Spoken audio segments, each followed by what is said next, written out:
Hi friends, welcome to creative happiness. మీరు ఎప్పుడైనా ఆలోచించారా, మన పనులు మనం చేసుకోకపోవడానికి, మన పనులు లేట్ అవ్వడానికి కారణం ఏంటి? ఒకటే, ప్రోకాస్టినేషన్. అంటే ఇప్పుడు చేయాల్సిన పనిని సరలే తర్వాత చేద్దాంలే అనుకోవడం. ఇలా ప్రతిరోజు పోస్ట్పోన్ చేయడం వల్ల మన పని ఇలానే వెనకాల పడిపోతూ ఉంటుంది. కాబట్టి ఫస్ట్ మనం ఏం చేయాలి? ఇప్పుడు పని మనం అనుకునింది ఇప్పుడే చేయగలగాలి.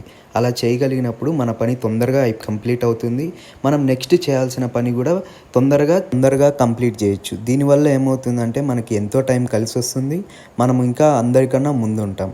ఇలా ప్రతిరోజు మనం చేయాల్సిన పనులు ఎప్పటికప్పుడు చేసుకుంటూ వెళ్ళడం వల్ల మనం అందరికన్నా ముందుంటాము.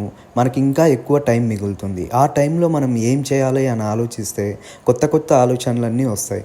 దాన్ని పాజిటివ్గా తీసుకొని, పాజిటివ్ ఆలోచనలు తీసుకొని దాన్ని మనం ఇంప్లిమెంట్ చేయగలిగితే మనమంటూ గొప్ప స్టేజ్లోకి వస్తాం.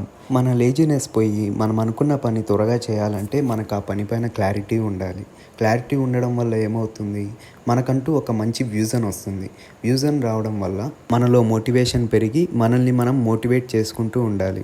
మోటివేట్ చేసుకోవడం వల్ల ఏమవుతుందంటే మనకంటూ ఎంతో కష్టమైన పనిని కూడా ఈజీగా సాల్వ్ చేయగలం, ఈజీగా కంప్లీట్ చేయగలం. సో మనకు ఎదురయ్యే సమస్యల నుంచి పాఠాలు నేర్చుకొని అవి మళ్ళీ రిపీట్ కాకుండా చేయగలిగితే చాలు. మనం అందరికన్నా చాలా వరకు ముందుంటాము. మన ఫీల్డ్లో మనం మంచి స్టేజ్కి రాగలుగుతాము. సో మనం చేసిన ఆ మిస్టేక్ని ఏం చేయాలి? ఒక పాఠంగా నేర్చుకొని దాన్ని గుర్తుపెట్టుకొని మళ్ళీ అది రిపీట్ కాకుండా చూసుకోగలిగితే చాలు. ఇదే ఫ్రెండ్స్ మెయిన్ సక్సెస్ఫుల్ రీజన్.